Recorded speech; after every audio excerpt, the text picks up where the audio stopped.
Once I had a kid, all of a sudden, I feared death terribly for him. Right. Like suddenly, like wanting to keep him safe. Safe. And healthy and make sure he's, protected from all the craziness out there and stuff took on a level I had never even conceived of.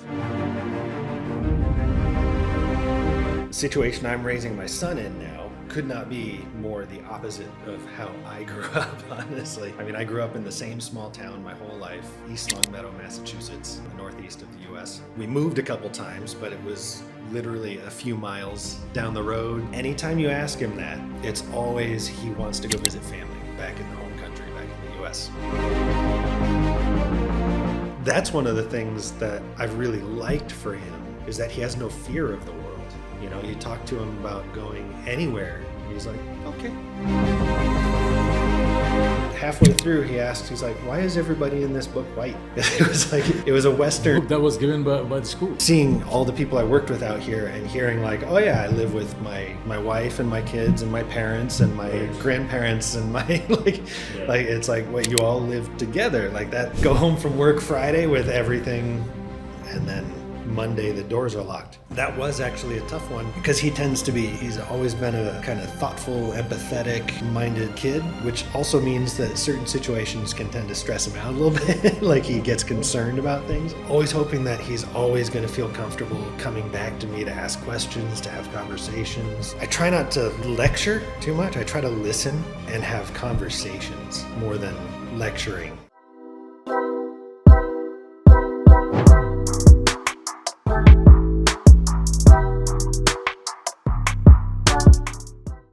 Sean, welcome to Dadsense. Thank you very much, Subs. It's nice to have you. I know we've known each other for a while, and we do talk about our lives as dads every now and then. And I thought it'd be cool to kind of invite you to the show and dig in a little bit more into your fatherhood story, your story in general. And I'm really looking forward. Good, so am I. Yeah, it's been. Even in the time that we've known each other, things have changed so much. What's it been like, about 10 years or almost since we first absolutely, met? So yeah, it's a big difference from like a little barely speaking toddler to now a teenager and stuff. Right. So plenty of stuff to talk about. That's a big time period in a parenting journey. Yeah. So let's start with your story, Sean. Tell us where you grew up. How was your own childhood? Because I know that we are influenced by how our own childhood is. Particularly our own parenting style, our parenting journey. It's a fascinating circle of life moment, right? Mm-hmm. So I'd love to start where you were a kid and what was your household like, and what was some of the influences from your own dad or your parents. Right. Yeah, I mean, when you ask that question, it kind of highlights right away in my mind that the situation I'm raising my son in now could not be more the opposite of how I grew up, honestly. I mean, I grew up in the same small town my whole life, East Longmeadow, Massachusetts, in the northeast of the US. We moved a couple times, but it was literally a few miles down the road, even the house that I wasn't born in the house, but where we lived, the house that we lived in when I was born, we moved away for a while, and then we moved back into the house next door to the house we lived in where I was born when I was a little bit older. So that's as much change you experienced. Yeah, so very much in the same little small town my whole life. Grew up with all the same kids, all the same friends throughout my whole childhood into high school and everything. Yeah. Until I left for college in California when I was 17. But yeah, so I had those really firm roots that left the world kind of a big question mark to me. Like I never actually left the States until I was in my early 20s. for work, like a work trip. It wasn't even a social fun Right. trip. Like a vacation or something. Yeah. Yeah. So contrast that, with now, where we're India for a while, France for a while, back to India, and then all the traveling involved with being in Asia or being in Europe and stuff. So just that aspect is entirely different. And then the other aspect that's very different is, I think, just the way industries, probably the economy as a whole, but industries, the animation industry in particular, which I'm working in, was an entirely different thing. I remember growing up, I drew. I'm an artist, so I've been drawing as long as I can remember. My assumption, well, I mean, that's the only thing I ever wanted to do was work in animation, seeing all these old Disney cartoons and stuff. I just loved those. So you knew that right from childhood that you wanted to. I've never known anything else. That's incredible. And my parents were luckily very supportive with it, and did a lot of stuff to help me build the foundation I needed to be able to actually achieve a career in animation. But at that time, of course, computers had not entered into the picture at all. I thought I'm going to be drawing cartoons for my whole life in either like somewhere near where I grew up. Or more likely, just I'll live in the Los Angeles area. Yeah. That's where the industry is. Right. So on that front too, never could have seen that computers would completely replace hand-drawn animation. So Pixar was still a little bit far, and then computer CG was far. Pixar, when I went to California Institute of the Arts, which is the best animation school in the world. And at the time, it was really at its peak too. Yeah. While I was there, Pixar was just getting up and running with the first Toy Story. Yep. They had done a couple shorts, but they were still not, Pixar of today. So they were just getting Toy Story started. I remember 2 of our classmates at Cal Arts took jobs at Pixar, and all of us were like, yeah, good luck on those computers. Animation, We'll stick with drawing. So we're like giving them a hard time, thinking that they're making a crazy choice, and little did we know within a few years we're all gonna have to switch. Right. And then the industry is just going to explode out to Canada and other states in the U.S. and then go global. And that would be what animation would come to be known as. Yeah. So everything is sort of the opposite of what I thought it would be when I was growing up. And that's sort of it's symbolic of life, I believe.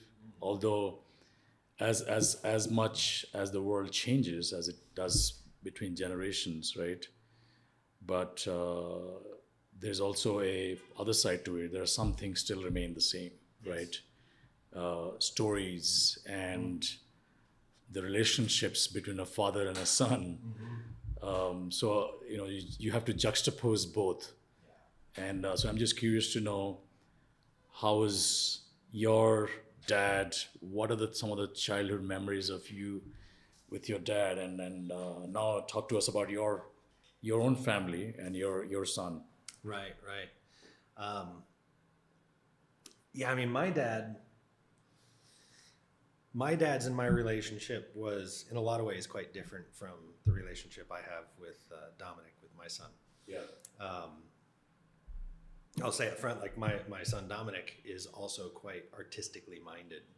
And a lot of his just kind of natural personality traits very much seem to come more from me than you see some of us in all different aspects of him, but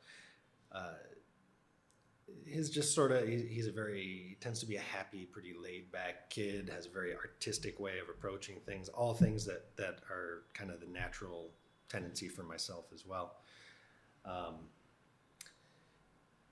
My dad he worked in construction and was big into sports when he was younger, to the point where he actually was facing some real prospects to potentially go play Major League Baseball and stuff.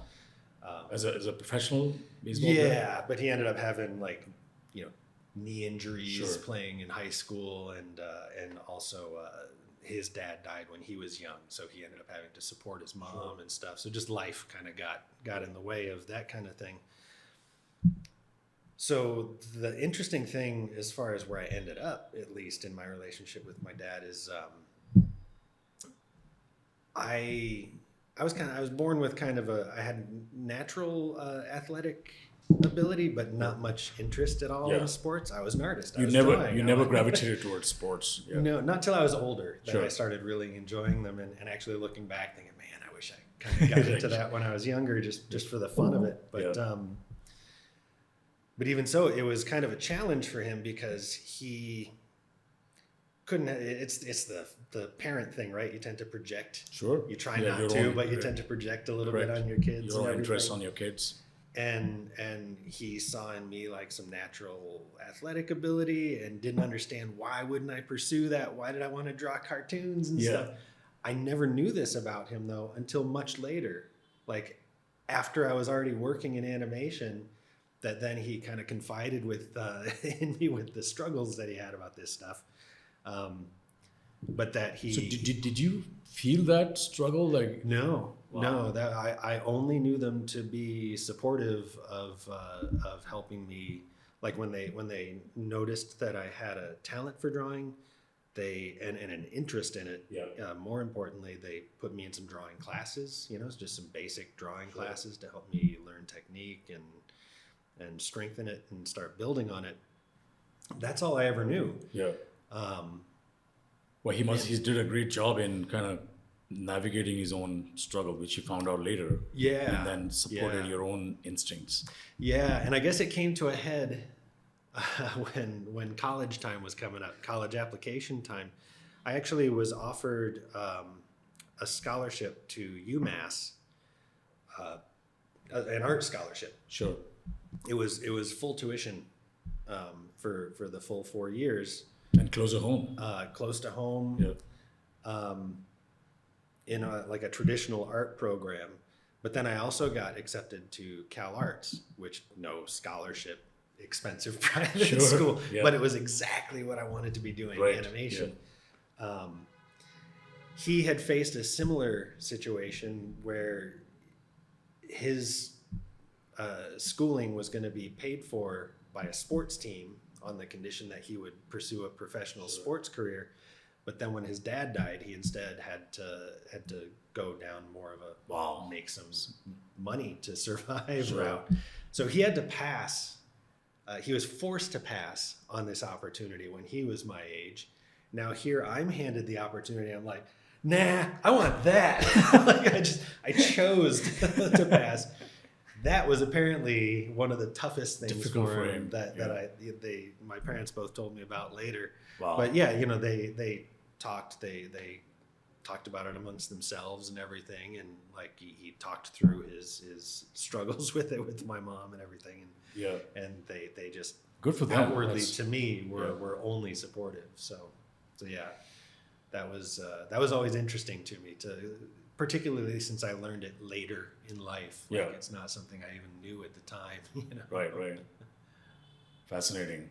Of course, in your, I mean, who knows where Dominic, his whole future education will go, but Yeah. looks like his interests, you can appreciate and relate to his interests. Right? Yes, yeah, because Yeah. specifically his interest right now, it's been for years and it doesn't look like it's going to change, is he would really like to get into acting. And he's been working at it, in every acting program that's been available to him in his schools, and we've been trying to find, camps over the summers and stuff that are acting focused, or different workshops that he can go to. And we're being supportive of it and everything, but who the heck knows what that industry is going to look like 5 Right. years from now, That's right. and let alone a decade, 2 decades down the road, Yeah. So yeah, we'll see. Being supportive of it and everything, and luckily I'm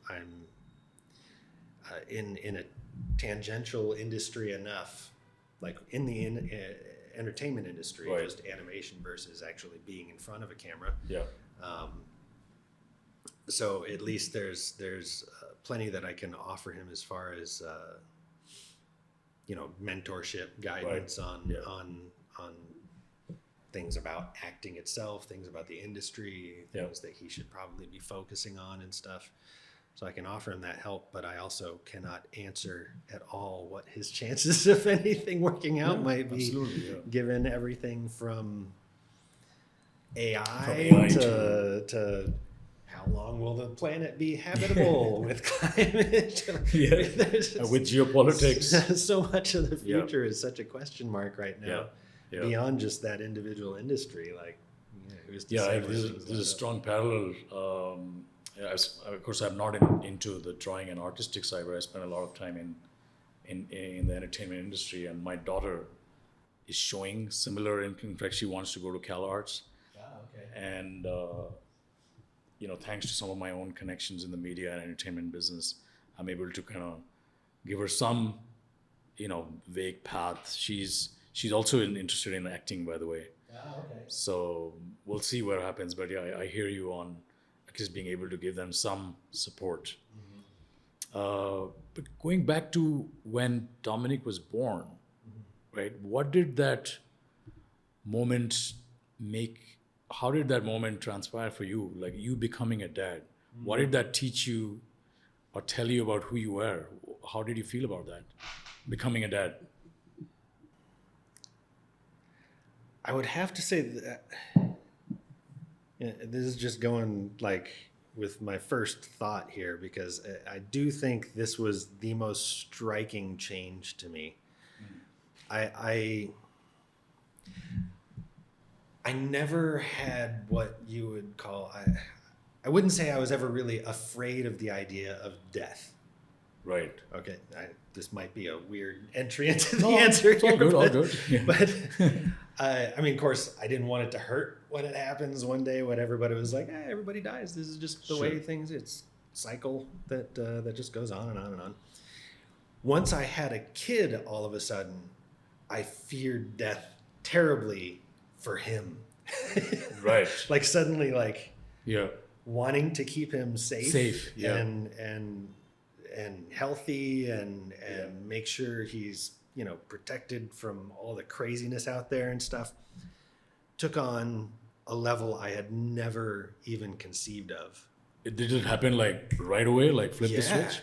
I remember this might have been the first moment. Like I remember I was just doing my daily exercise routine, and I just suddenly had a flash in my head of, I don't remember what, like something like, he fell off a cliff or something. Right. And this like sense of dread in my gut. Just visceral. That reaction. Was, visceral on a level that I never associated with that kind of stuff, where like, there was just this real visceral protectiveness and care that suddenly bubbled to the surface. That's unlike, obviously you love your spouse enough to swear in front of everybody that you're going to devote your life to them, right? Yeah. But your own kid is suddenly just a whole other level, whole new level. I relate to that a lot. I mean, it must be a common, paternal or parenting physical reaction, as you say. I dread that thought of mortality for children, not for you. Because you have somehow reconciled with that. Right. And even when I think about my own mortality now, it's still not fearing my own mortality as much as, they're going to be in trouble if I got to make sure I've got things taken care of in case something happens to me. Like my own mortality is even a concern towards them. Yeah. Right. No, I hear you. Absolutely. So that was a big change in how you looked at everything. As far as something that really hit me as a change, Got it. Yeah. And it's of course he's what, 14 now, 13? 13. Yeah. Right. Yeah. And your life trajectory, of course, like you said, is nothing like how you grew up. Mm. You pursued your career, which has taken you on literally throughout around the world, right? and talk to us about how the last 13 years of your parenting, more from a cultural, geographical context, to make us appreciate about that journey, and then we'll dig into what that must have taught you about parenting. Yeah. Well, it's been interesting because, you think of parenting, or I think of parenting as, you're sort of like a teacher in a lot of ways. You're try to be a provider and protect and stuff, but also a teacher. And I've been raising him I'm figuring this out as we're going to. Yeah. So we're really, me and my wife and both of us we're learning how to deal with this and teach within this Along as the way. we're going while he's learning too, Yep. So it's been a really interesting journey in that sense. We had traveled before. We waited a while before we had kids, so we would have time to do things as a couple. And then on top of that, it took a little while once we decided, let's have a kid. It was still a few years before we actually had Dominic. But traveling for vacations and stuff is a completely different animal from living overseas, Right. and suddenly being within a culture in a meaningful way for a meaningful stretch of time. So your first life as a parent outside of the United States was in India or in France? India. Although what prepared us for that was we had been in Los Angeles for my wife since she was 13 and myself since I was 17. And I was... So he was born in LA? He was born in LA when I was... I turned 40 just after he was born. Right. So I was already, on the older side for being a new parent and stuff, but Yeah, I had our first. We had knee when I was 37. So okay, totally appreciate that. Which in some ways that's fantastic because Correct. you're more mature. Yep. You hope you're more mature. Relatively. You've experienced more things at least. So, but yeah, so we moved when he was 3 to India, and actually we moved when he was about 1.5 from Los Angeles, where my wife and I had both lived through our formative years, to Utah. There was Disney Interactive had a studio out there. They were working on that game, Disney Infinity. Yep, I was at Disney at the time. Yeah, so I very well know. Yeah. So I went out there to oversee creative on a lot of their marketing stuff for that.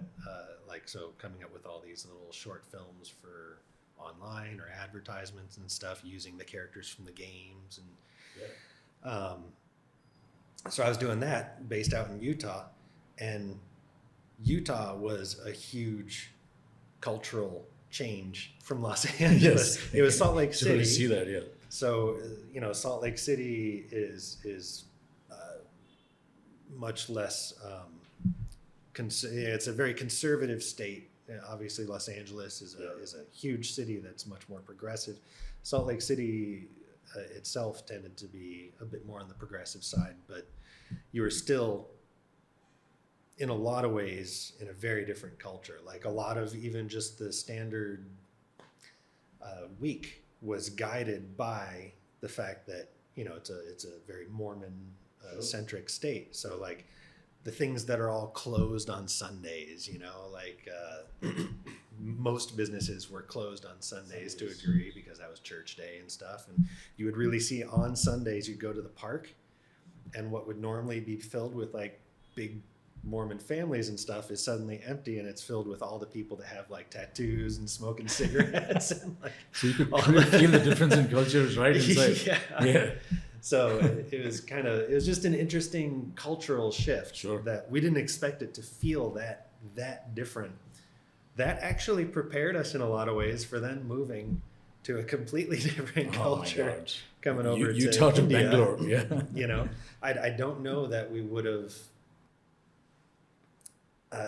been able to navigate the transition to India as well had we not moved to Utah first as sort of like a, tests. Yeah. A little test situation. Test drive. Yeah. So you guys moved here when he was 3? So he was 3. He was just 3 when we got here. And so 10 years later, he spent the first 5 years abroad, just shy of 5 years was here in India. And then we moved to Paris for almost 4. And now back here for a couple years. So it's fascinating. I mean, North America, Europe, and India, which is Asia, but not really, right? So how has that shaped? I mean, of course, it impacts us on many levels, work-wise, relationships, but still looking at through the lens of fatherhood. Yeah. How has that shaped you as a dad? And what are some of the challenges and really exciting things that kind of presented themselves along the way because of this sort of last decade of living in 3 continents, if you will? Yeah. It is pretty interesting because there are some things that have been made, I would say, easier and other things that are harder. Things that have been surprising too. Like, I remember we asked him once, this was quite a few years ago, but we would ask him, like, where's your favorite place to go? Because we had traveled quite a bit at that point. So it was like, where's your favorite place to go and where might you want to go, like, next? Like, he was old enough to start making suggestions of his own and stuff with that. Anytime you ask him that, it's always he wants to go visit family back in the home country, back in the US. Which is like either mom's side of the family, dad's side of the family. Both. Doesn't matter. It doesn't matter. But family. He just wants to go visit family. Which struck us because both my wife and I mean, she did move. She was born and raised in Baltimore, Maryland area. Moved with her family when she was 13 to Los Angeles, but that was really the only move, So she even though they did move across the country, still had those pretty solid roots, like what I grew up with. And growing up that way, your tendency is, I want to go see the world. Where I can go anywhere in the world. That's a tough one. You're trying to think of, tropical islands or some exotic, awesome place or whatever. But his mind goes straight back to visiting family back at home, because he was already satisfying that visiting curiosity to see the world already. And that's one of the things that I've really liked for him, is that he has no fear of the world. Right. You talk to him about going anywhere and he's like, okay. Yeah. It's not like, oh, well, what do we have to think about if we're going there? And he does think about that stuff, but he knows the questions to ask. He knows the kind of cultural differences and all the things that he's going to have to keep in mind to make sure he's, being mindful of the society he's in, and like to explore in a way that's fun and respectful of the local customs and everything. So it's really interesting to see the side of him that's satisfied and the side that he's missing, which is always family. That's because he doesn't see the other generations, the other relatives. Yeah, we don't have, those first couple of years we were living in Los Angeles. My wife's family lives in Los Angeles for the most part. So there was a very active connection with seeing his grandmother, his grandfather, his aunt, his cousins and stuff. So he was, they were all very involved, but that was at an age where he doesn't even remember that at this point, and he would like to have that. Right now is the first time since we've lived abroad that he's, especially since he's old enough to see what's going on in the States right now, that he's actually like, I'm okay with not living in the States at the moment. Yeah, because he's just getting to hear all the stuff. Yeah. Right. So, as crazy as that stuff is to watch, that's one of the silver linings of it, is Right. it's making it Being easier away. for him. But that's actually even gone into shaping then some of how I've navigated my career. When we first moved overseas, there are all these kind of expat things that are typical in the deals, and there's usually home visits are usually one of those. When we first moved to India, there was one home visit per year provided, and we quickly found out that wasn't enough. That it was really Christmas and summer break. Sure. That's when he wants to spend the holidays, with all of his family. So getting back for that, and then the summer break is just a long break where all the other expat kids are traveling back to their home countries too. So that's a great time to go spend a full 1-2 months with the family that you don't get to see the rest of the year. So a lot of that kind of stuff is played directly into how I've negotiated my own deals at studios and stuff. So yeah, I mean, I relate to that because the first few years of our parenting, we were in Los Angeles, and we exactly had the same. Our kids had no idea, but we had zero family in the US. And we could feel the absence of the extended family, the rituals, the holidays, the festivals, which obviously got fairly amply filled when we moved back. But I can relate to that.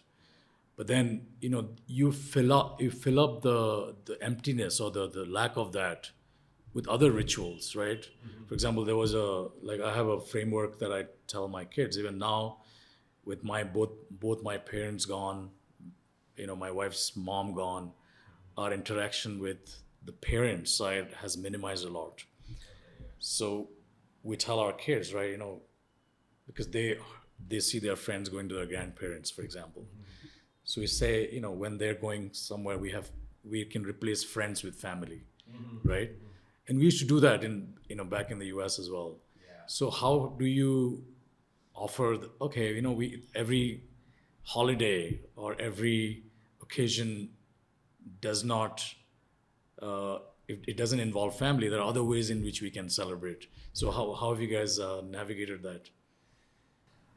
Yeah, that's been an interesting one, because we have made an effort to keep the holidays that we grew up with a regular part of Dominic's life. Got it. That's great. Even if it's not celebrated in whatever country we're in. Yeah. Not all of them, but for the most part, I would say we have.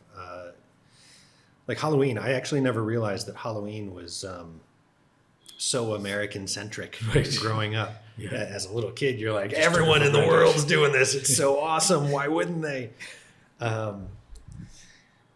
And when we first got here 10 years ago to India, we've actually seen over the 10 years how much it has grown in popularity. How bigger it has become, yeah.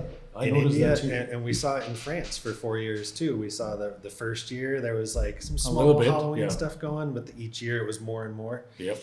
So it was interesting to see that kind of stuff growing in the world, but regardless of what was happening within the world with it, we were doing what we could to make sure we were giving him that experience as much as possible. But like you said, not with family there. So it is very much that, especially Thanksgiving. Yep. Thanksgiving being such a family holiday in the US. Yeah.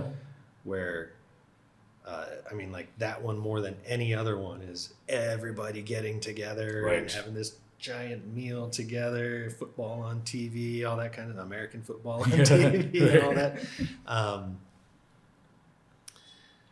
And that has very much been filled in the same way that you talked about, where either it would be, there would occasionally be, say, a nearby restaurant that was doing a Thanksgiving thing dinner, for expats, and we'd get a group together that we'd all go get a huge long table for that. Or one of us at home would host, and everybody would invite a few dishes friends and stuff. So you still got that big gathering. The way that we kind of incorporated family into that, though, was our meal itself. If we hosted at our house, there are always dishes that we grew up with. Anne will make her mom's famous tuna casserole that she always made. Right. And then there will always be some like Korean food Sure. side, like there'll be kimchi and Right. some other japchae, whatever, like some really dishes that would always be at their Thanksgiving Sure. meal in the States. And same with me, I would always do a couple of things that I grew up always having with, like, my grandmother would always make deviled eggs that would be out while everybody's making the Thanksgiving dinner and Sure. stuff. I grew up loving deviled eggs, so I make sure to make deviled eggs. For Right. So we would keep, even if they weren't there, you would keep that thread of family involved in Traditions, it. yeah, So then when you go to the States, he knows, oh yeah, here's Nana who makes that tuna casserole, and Right. she'll probably make it for him while he's home. So then That's cool. when he has it out in India or wherever, he's relating that back. It's almost like, keeping it closer. Yeah, that's feeling. fascinating. So, In yeah. today's world, like you said, whether you were at home with a lot of other people from other cultures, or you're abroad.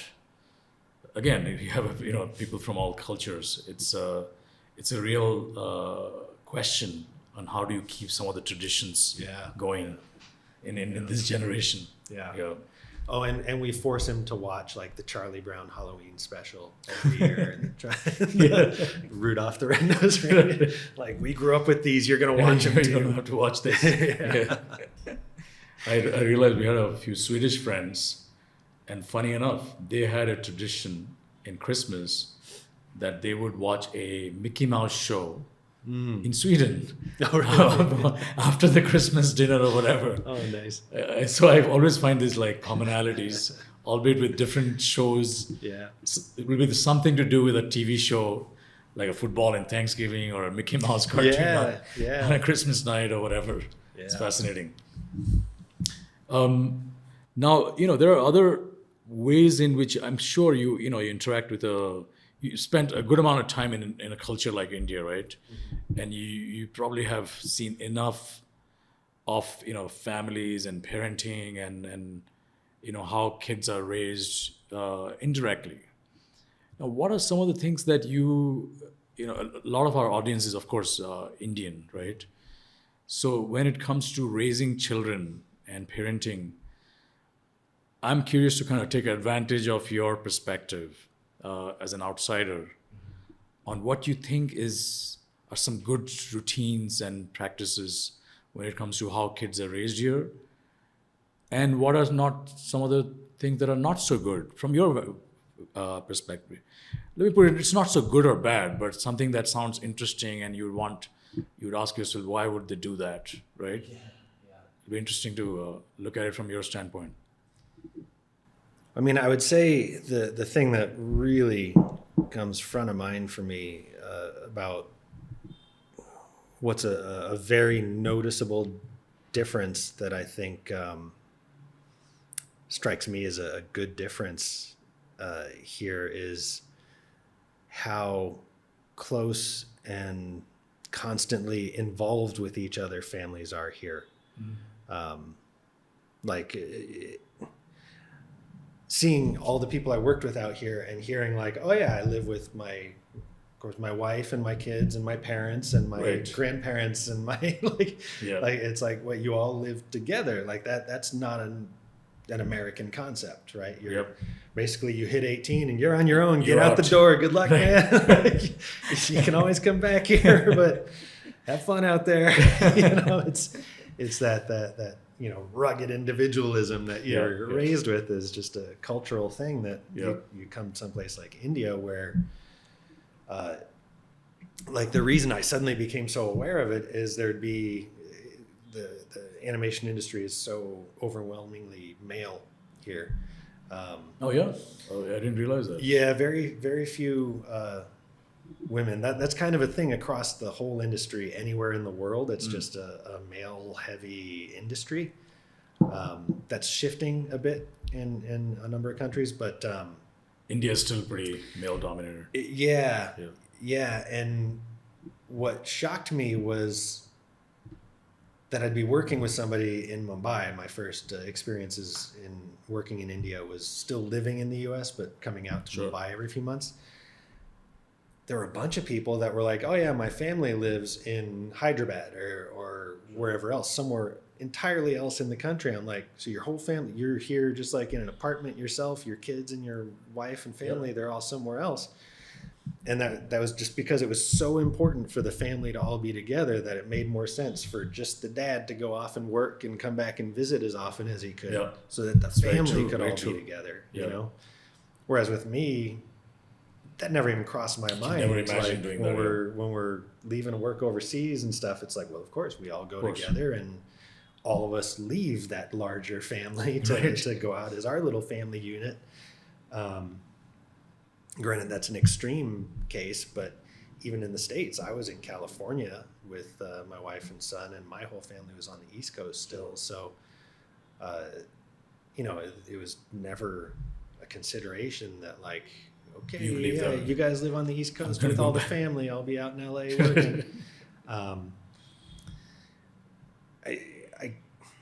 I mean, there's pros and cons to both, but that kind of relationships, those kinds of support systems and connections and stuff, that's that's a really important thing. I think we're seeing that even more so with kind of how things are going culturally in places like the US, where I think that rugged individualism is kind of getting a little go too far. A little too far, I think, at this point, to the point where it's like, you know, just like,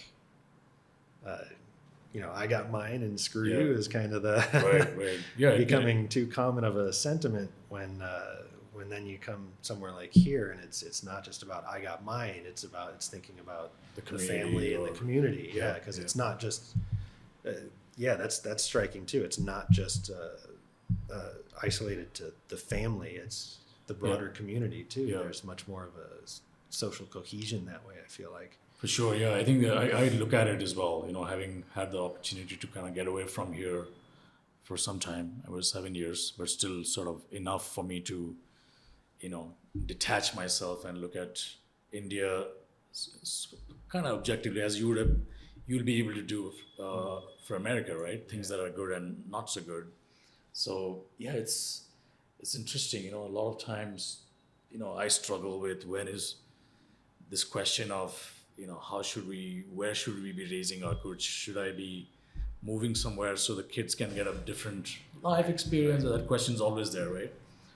But I also sometimes think some of the positives of the culture here, where it leaves you with a lot of confidence and rootedness, which as you grow older and when you become an adult, you know that there is an anchor for you, right? You're not sort of out there on your own. Yeah. And you don't have any moorings, if you will. You know what I'm saying? Right. Yeah. So I can relate to that. Point. Yeah. And I'm trying to think of, you were saying the things that might be more on the negative side. Yeah. I would say those tend to be much more superficial. Obviously, like I'm somebody, I like having space. I like being out I grew up in small towns, so I'm used to like countryside, that kind of stuff. So the real congestion, the traffic, that kind of stuff is. So it's more that kind of stuff that gets me as far as. Actually, this is one thing though, and this is interesting too, because my concerns about it have been unfounded as far as how it's played in Dom's mind. But coming from Los Angeles in particular, Los Angeles, you notice it when you're traveling between, say, India and Los Angeles. When you're in the airport in India, I will often be, or me and my family will often be the only non-Indian people at the gate. Right? Yeah. We stick out like a sore thumb, like completely like just different from everyone else there, just visually, you know. You get to Los Angeles and there's everybody from everywhere. Yeah, from all over. Right. So we always looked at, you know, we always liked that. That was one of our favorite things about Los I Angeles. love that about LA, actually. I'm most comfortable when I'm surrounded by just a variety of people, because you know that there's almost a sameness. Yeah, in that difference. In like everybody being like, yeah, we're all different here, each other's. So there's sort of a comfort that it's kind of an equalizer in a way. True. That's the part actually I worry about it as well.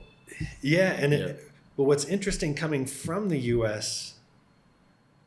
to here, because we're expats, of course, Dom ends up in like an international school typically rather than a local school. Sure. So in his international school, he gets that kind of diversity. There's people from all over the country that are all over the world that are living here, and country, honestly, who are living here. So he's got Indian kids he goes to school with, European Korean, kids, whatever, Japanese, Asian kids. So what we thought was something that he was kind of missing, it really presented itself to me. Our first time we lived here, he must have been 5, maybe 6 years old. He had to bring home, they were given a children's book to read. And we were reading it with him. And halfway through, didn't even pop into my head. I never questioned it. Halfway through, he's like, why is everybody in this book white? It was a Western book that was given by the school. Yeah, and it was just a typical children's book. Sure. There was nothing. It wasn't like about like white people or something. It was just. I would guess the author was probably white. Sure. Just did all the people in there were white. But Dom, at 5 or 6 years old, he noticed it. Was so used to being around more of a multicultural. And when he wasn't in the multicultural international school, he was like the only. His heritage is half Korean, half Eastern European from my side for the most part. So he was the only non-Indian when he leaves the school in a lot of situations. So the idea of just all white people is like, it's kind of foreign to him. This is not. So we're thinking he's gonna like be missing out on sort of an aspect of multiculturalism that was part of daily life in Los Angeles that we didn't have as much of here in a way. But in his mind, it was like the idea of just homogenous, all white was totally foreign. Very alien. Yeah, it makes no sense to him. I get that, absolutely. So, yeah. But I actually, again, I related to your point when I asked my kids, like, we're going to go there, or the world to them is not as kind of alienating, the idea of going somewhere. They're just sort of normal about it. Yeah. To the extent that I'm like, wow, nothing is a big deal for you guys anymore. Even if I say, like, we're going to go to Buenos Aires or whatever. Yeah, okay, whatever. Yeah. So that definitely struck me as well. Yeah. It's probably a generational thing or whatever their life experience. Looking at meeting people, kids from all over the world coming and going. It's much more normal for them. Yeah. I mean, most of our time in France was during COVID. So we were living just outside of Paris. I was working in the center of Paris. So we moved to France with the full intention of we're going to have a lot of visitors. A lot of Paris. Like, I've got a place to stay for free in Paris because we had a guest room and stuff. But of course, COVID hit like just a few months after we arrived, so that didn't happen. But towards the end of our 4 years, when travel was starting to be okay again, circumstances throughout their lives had made it where my parents really were never able to do much traveling. They had done some stuff like they as they were getting to retirement age, they had a small sailboat and they'd sail to some of the like sort of Caribbean places, but that was really the extent of it. Their first trip to Europe was coming to visit us, living outside of Paris. And the things that they were asking about, the concerns they had about travel and stuff, there were things that Dominic, who was at the time probably, I think he was 10 maybe, like 9 or 10. These are things that to him, he's like, what are they asking? What? No, you just do this, and this. What are you talking about? Like that's not a problem. That's not a concern. It's easy. Yeah. So That's true. yeah, that's my parents that were in their 70s, you know, Yeah. and We're grappling with that and question. yeah. So it is very, very different. Very different. Yeah. Shifting gears a little bit, Sean, going back to your work, you of course worked in the animation industry for your career. You've seen stories and the ecosystems that that are created for entertainment, right? And you've seen the evolution of that in whatever ways. Now connecting that to children and how they're growing up, this is more kind of tapping into your experience in the entertainment business. What's what's your thoughts on how are we entertaining children, and how does Dominic, like his preference of content and entertainment, how has that evolved over the years? I don't know if I'm making sense. I look at children watching stuff or engaging with content, which is a big part of our parenting thinking and worries, right?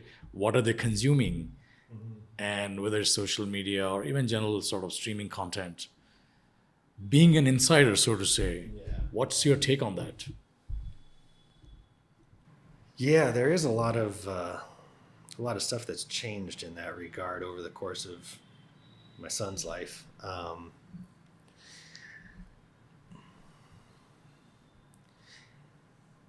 mean, it's everything from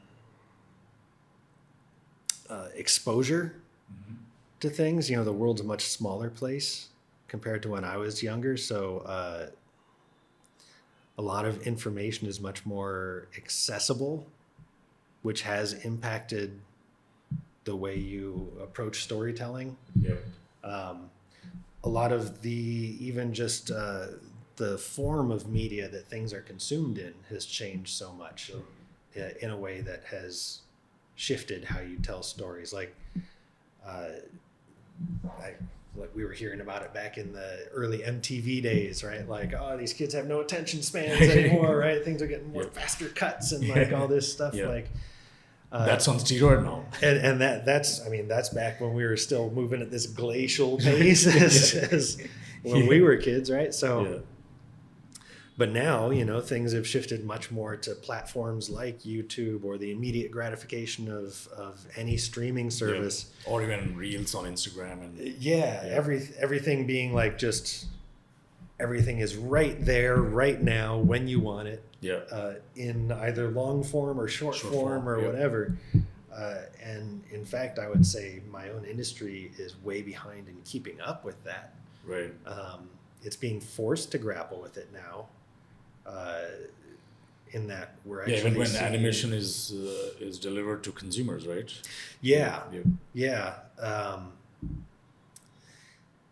It's good in a lot of ways, I think, in animation, at least. In animation was very one note when I was coming up, initially, when I was growing up and starting in the industry. At least in the Western world, it was very different. In Japan, they were doing a lot of more adult and older audience oriented, anime stuff and all that. Great sci-fi and drama and all that. But in the Western world, it's animation is for kids. Right. It's cartoons for kids, and that's it. Yeah. And we as artists within the industry, we knew, no, it's not just for kids. We can do so much. You can literally, the magic of the animation industry, like if you're going to develop a story and go pitch it somewhere, one of the first questions you have to ask yourself is, what justifies this being animated? Meaning, in animation, you can make anything happen. You can in live action now too, but it's a very expensive visual effects undertaking for now until AI completely kills the VFX industry. Right. But the point of animation is taking advantage of the medium, doing something that can't as easily be done in live action. So it's almost counterintuitive then that it's like, we can do anything, so we'll only make stuff for this one target audience. When you could be doing stuff for any audience anywhere in the world. Right?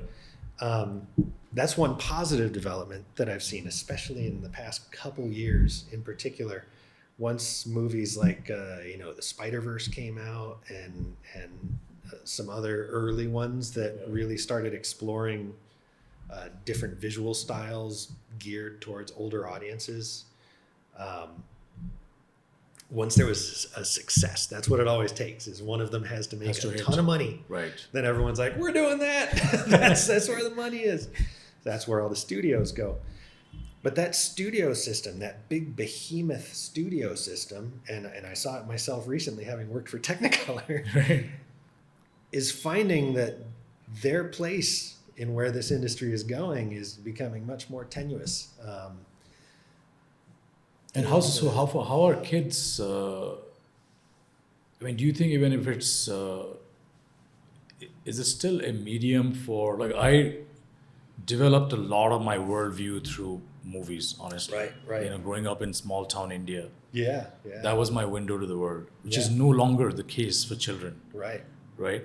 So therefore, the entertainment that they consume, like, is movies, shows, do you think they're still relevant for kids to learn and develop their worldview? Yes, I think they have a place. I think it's just a much, I think it's more one place of many now than it used to be, because it's no longer just about consumption of media. It's about active roles in media. It's about so many more people have their own voice they can inject. Everybody can have a webcam. That if you have a laptop, you have a camera on there that you can hop on and make your own content. Sure.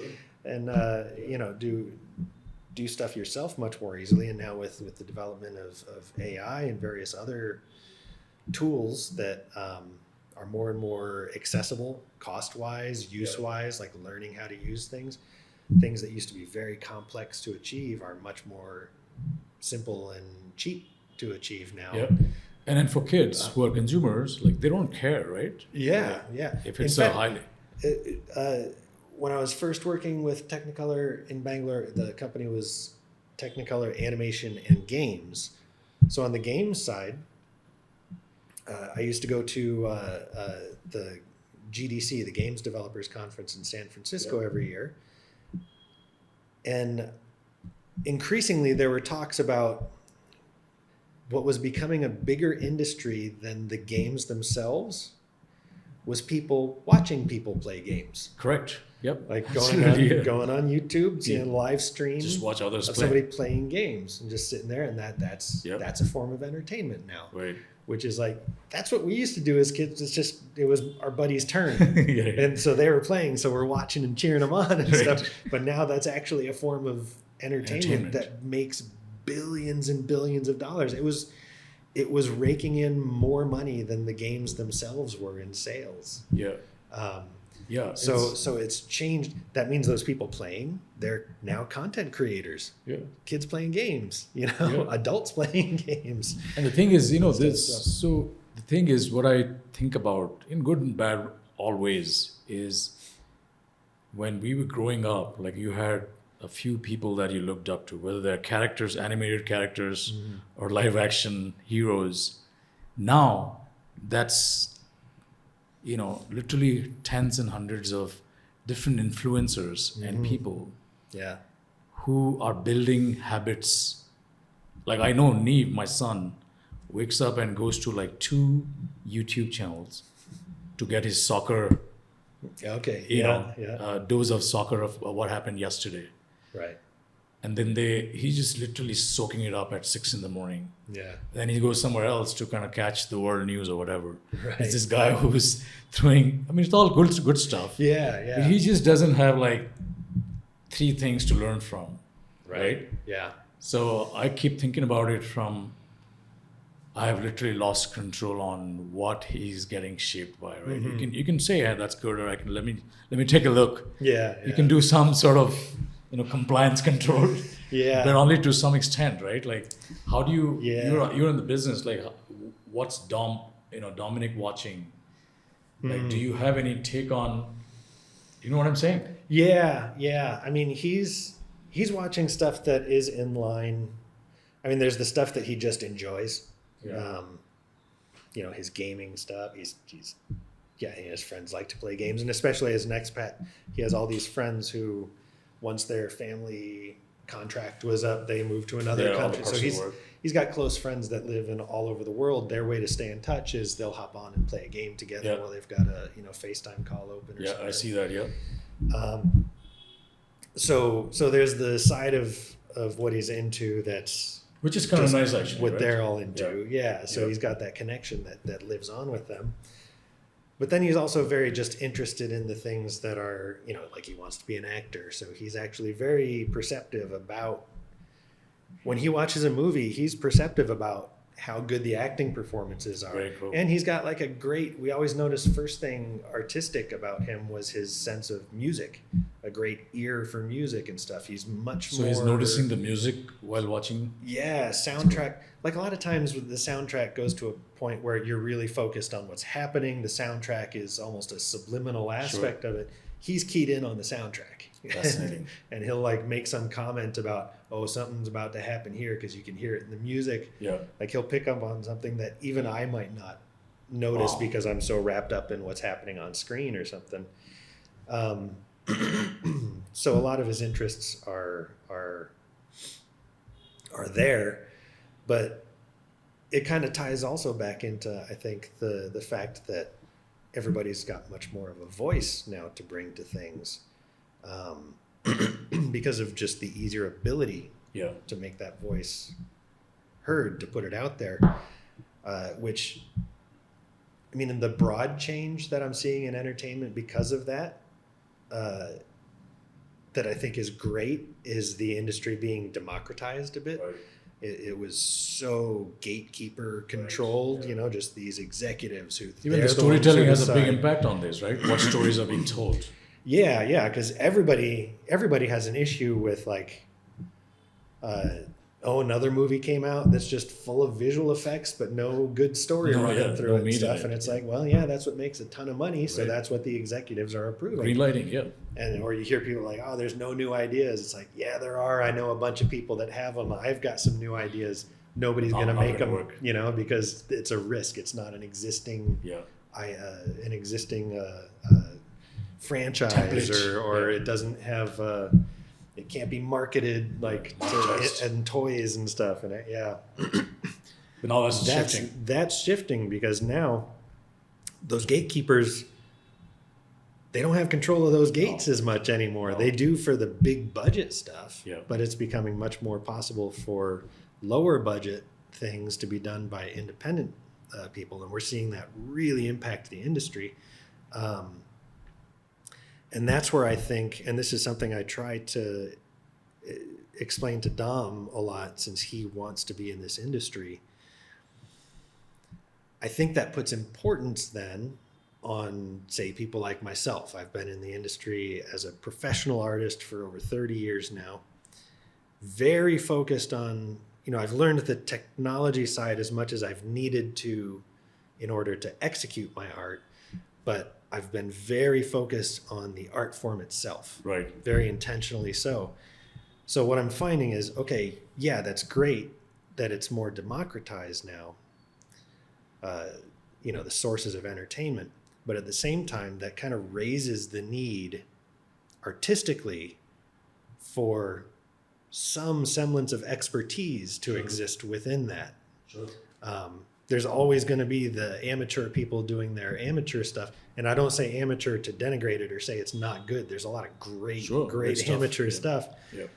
But having that professional knowledge and expertise that comes from, years and years of honing a craft, especially in the face of, say, AI, where that's, I don't even think you can call that art. That's somebody has an idea and it's pulling from other artists to create a facsimile sort of what was once original art. But I think there's going to be a greater and greater need to preserve that kind of artistic expertise and expression.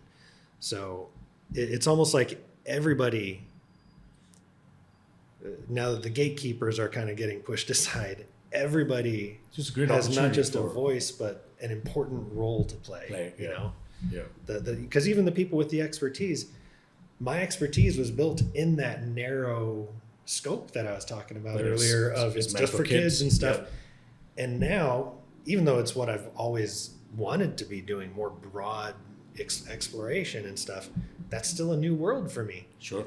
So there's plenty for me to learn from somebody who has no training at all coming out with something that none of us who have decades of training would Expertise. ever think to do. Right. Because it's breaking some rules Right. that are, you know, hammered into our minds, and Yeah.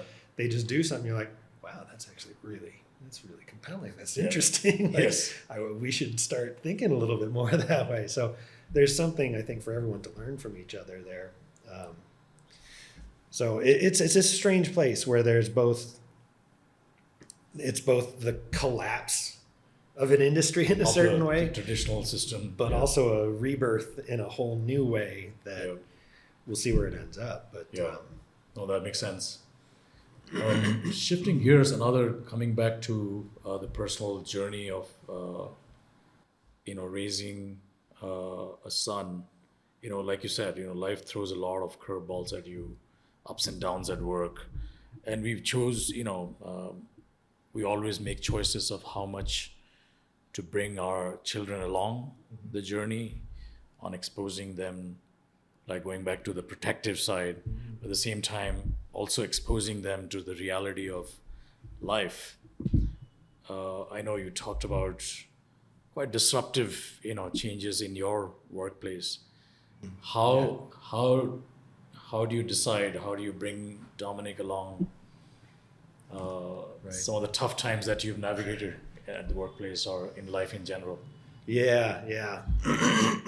So we were talking before recording a little bit about this. I mentioned I worked at Technicolor, 100-plus-year-old studio that just literally over the weekend went bankrupt, right? Like, went completely out of business. It's hard to wrap my head around it. Yeah. You and me both.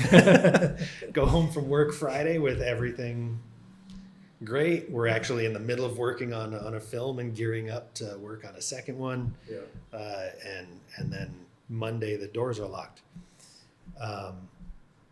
That was actually a tough one because, it's such a gut punch that it's hard to know. Like, obviously right away, even before my wife and I talked much about it, I don't want to just dump this on my, at the time, 12-year-old kid. Right. That's a That's big thing to hit a kid with. Right. Like, look, Daddy's company just went out of business while we're living on the other side of the world from home. So, immediately it's like, okay, let's assess, let's see what's going on and stuff. But at the same time, you're like, I'm clearly walking around like a zombie right now. It's hard to keep it away from a 12-year-old. Like, he's going to notice something is up here because that was an intense thing to be hit with. Especially considering, like I said, opposite side of the planet. You have all these expat supports in place from the studio, the visa support. They're helping you with navigating housing and they're helping with education, all that kind of stuff. All those supports suddenly gone. So it's all switched off, basically. All switched off. We're literally suddenly in those initial days. We weren't in a situation where the visa was invalidated yet because the studio was still technically. The doors were locked. Right. The studio still technically existed. We hadn't been given release letters yet. Right.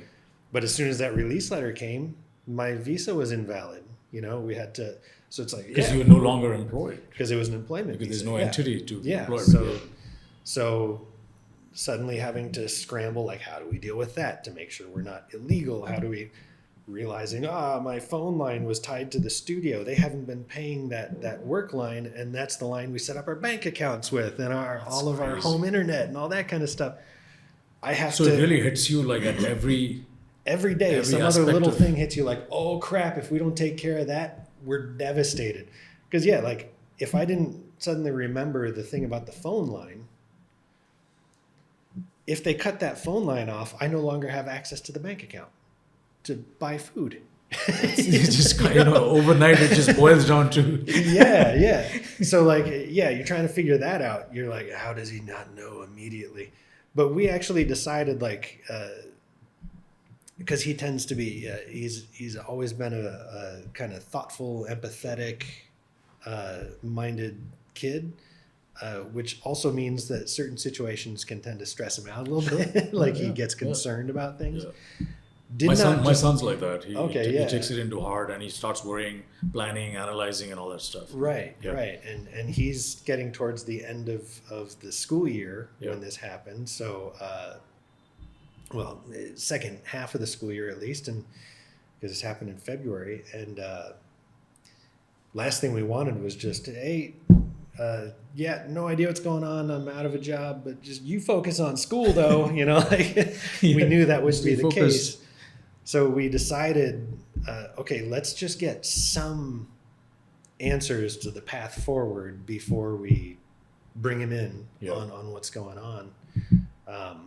It went a little longer than I hoped, unfortunately, because the whole thing with the studio dragged on because there was, it went into like this whole, I don't remember the term for it, but basically the French government took over control of the company. They were going through all their legal proceedings to figure out, will the company actually survive under new ownership now? Or so I didn't know if I might. So there's this long period of uncertainty. Yeah, would the job come back? Would there just be new owners that come in and everything just kind of fires back up where it was? And I just get back to work. Or do I get a new job? So there was a whole period for a couple months of just uncertainty where it's not just thinking about getting a job, but like what's the best path given all the visa issues, all the expat issues, right? It's a much more complex situation. So it took a bit longer than we hoped. That ended up being once I did have a new job lined up, that ended up being the thing that impressed him the most. In fact, because we held off and I started the conversation by saying, so I have a new job and here's why. Because I started with the new job, there was no reason for him to worry. So his mind went straight to, man, you guys did an awesome job hiding this from me. And he wasn't mad about it. He understood, like when we explained why we didn't tell him, because we didn't want to just throw him into stress while we were trying to get things sorted. Figure stuff out, We wanted him to be able to focus on school, and we would tell him as soon as we could, as soon as we had some answers. Even if those answers were, hey, look, we got to sell a bunch of stuff and just move back to the States and figure out life from there. We just wanted to know the answer. We didn't want to just be like, there's kind of that lesson there, life lesson, right? How much to share and when to share. Yeah, and I can't say, for us, it was, I think, the right thing to do. Yeah. For us and our personalities and our situation. And that's what we do. Like we do what works for us. Yeah. Because it's unique to every family. Yeah, because, we just wanted it to be as it was. There's no way to avoid how disruptive it was, and we wanted to just minimize that disruption as much as possible. Right. So it wasn't about hiding things from him as much as it was keeping him from feeling undue stress that he did not need to deal with when, like if we had told him earlier, there's nothing he could have done about it. He couldn't have helped get a new job lined up, figure out. Just stressed. He would have just suffered in school, basically. Right. He would not have been able to focus in school. So it was really weighing those things for us that kind of determined how to take it forward. And, in hindsight, it seems to have played out as well as it could. Because just the fact that, like, it was nice after everything we had gone through to be able to laugh about him just being like, you guys were awesome. So wait, this happened. How did I not see that? Like, because so you could connect all the dots, right? Because like the studio had provided, the car and driver. So they had stopped paying the driver months before the studio. They had stopped paying everything for everybody, like vendors to the studio and stuff. They had just stopped paying without anyone knowing. So our driver was suddenly gone. He was suddenly unemployed with no notice as well. we told our son like, oh, he's going for a while to visit. He's got some family stuff he's going to go deal with. And we were thinking like, hopefully it won't be long and we can have him back and stuff. Get him back. And as months are going by, every now and then Dom's like, is he back yet? Like, do we have, or are we still doing Uber? Because he was not enjoying Uber, right. Which is yeah. And then later on he was able to say, oh, now I know. Yeah, he was like, yeah, I thought that family stuff was going on for a Far too long long. time. And it's like, yeah, we thought you were going to catch on. Like, that was the thing we thought you were going to catch onto. But right. somehow we just be like, no, not back yet. Change the subject. and we just, yeah. Yeah, it's a tough one. But, that's where I think kids... I remember growing up, my dad he was a businessman, entrepreneur. And he invariably he would have ups and downs. And he would be walking around completely stoic. And my mom would be acting as the editor of news, filtering out, giving enough for us to know, but not still making us feel like, life's good. I can go and play and do our own thing. So that's important. That's part of the protection thing. Right. It's part of wanting to make sure that they can just have a healthy, safe mindset as they're just learning to be people. Absolutely, yeah. I know we have gone on for quite a while. We'll start to wrap up now, Sean. Sure. Couple of last questions. One is, how do you... I don't know that, being a dad, I don't know that I'm thinking about how I would like to be thought of as a dad. But in some vague sense, there's some North Star I follow, right? Of what my parenting or what my fatherhood should end up being when my kids are grown up and they think, for example, I think of my own impact to them as, they should think about things as, daddy taught us being empathetic or kind, or taught us how to think about the world or whatever. Do you think about that stuff? And is there something like kind of a North Star you think like, wait, this is how I'd like Dominic to think of me as a dad? Yeah. I don't know that I, like day to day, I'm actively thinking about it as much as there are some trends I've definitely noticed, things that I default to.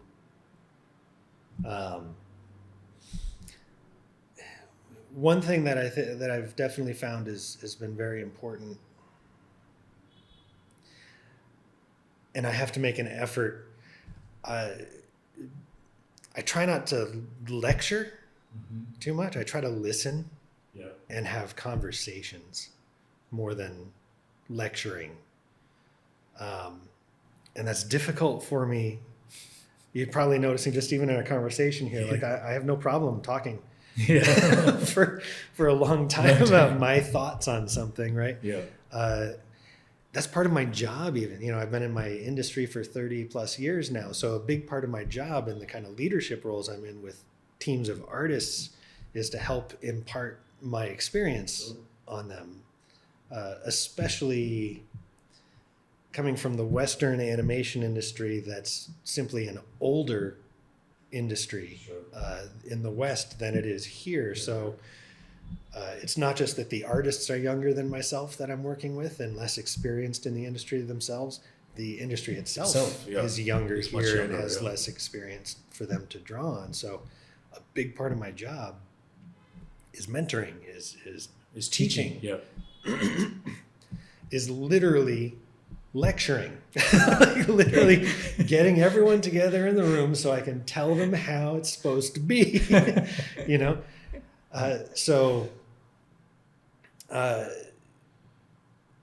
with him, with my son, it's making sure like there's lots I want to teach him, but to know even how to talk to him, I've got to listen. I've got to hear how his mind works, what he's noticing, what he's put together himself, and where there are gaps that I need to help fill in, or that I feel I need to help to fill in. That's a hard nut to crack, actually. Yeah. And it's gotten easier for me the older he's gotten, because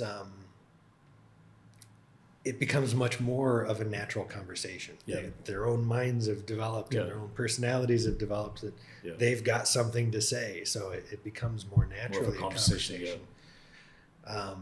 And luckily, I think that has played into just my own personality. I obviously loved him as a baby and had a blast with that whole stage and toddler.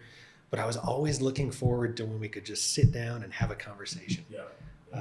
There was just a level of relating that I was looking forward to.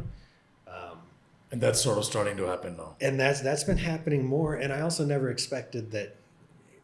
I mean, I knew it was a possibility, but that he is very artistically minded in how he thinks and he has artistic natural ability too.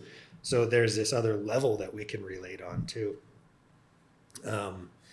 So I think that's one of the things is trying to really be mindful of letting him become his own person and then trying to fill in the blanks as much as I can with advice and support. Always hoping that